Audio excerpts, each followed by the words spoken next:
My name is Greg Lawrence and I've been tattooing for about 15 years.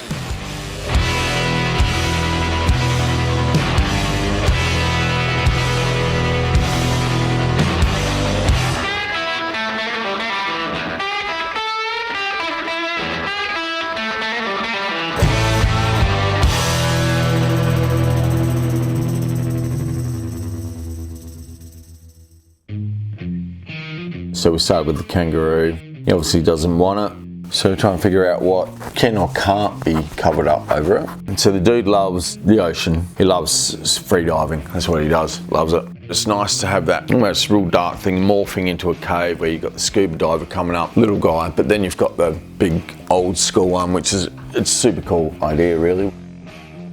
And one of the main things is to take into consideration the shape of the area. Because he doesn't want a back piece, so we're going to try and cap it so it has a kind of it looks like an individual piece, you know. Most cover-ups I try and do don't have a lot of black in them, despite what most people think is to put heaps of black. I like to do them lighter, but this one just happens to have black, so it'll work cool.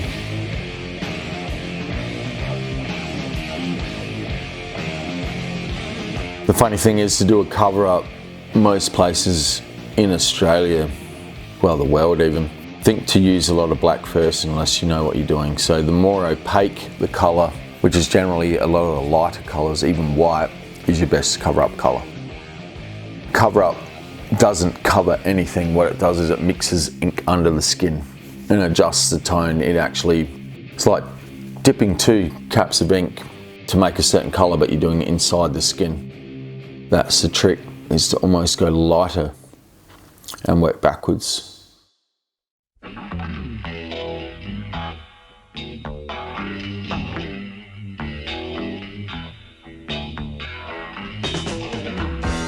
So we have 5 artists at Manchu Tattoo. Stevie is our youngest one. She's neat, she can do any kind of style. She's been doing some nice clean traditional work, which is nice bold lines. She can pretty much do anything.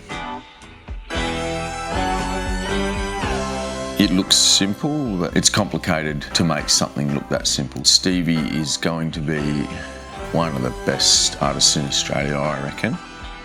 Then we have our newest guy from Adelaide. He's originally from Port Lincoln. His name's Chris Hester, and we call him Pilly or Pilchard because he's huge. Chris is one of the fastest, neatest, amazing portrait artists that I've seen in Australia. He can also do anything nice and neat and challenging, but yeah, it's not just tattooing, just an amazing artist. Same as Stevie, amazing artists. Then we have Laura. Her favourite style is nice bold colour. It tends to stick, like me, not to portraiture. We like to do a bit more of a what we call unrealistic realism, which is kind of has a realism edge, but we don't use a photo reference for the whole thing, and we adjust it to suit the person and our style.